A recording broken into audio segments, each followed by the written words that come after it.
satélites simplesmente pararam por 12 minutos.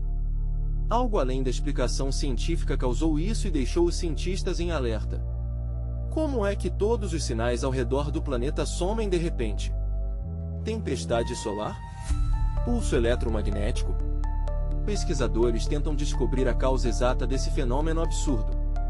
Esse evento não só desafia nosso entendimento atual, mas também levanta uma questão crucial: estaremos preparados para um apagão assim novamente?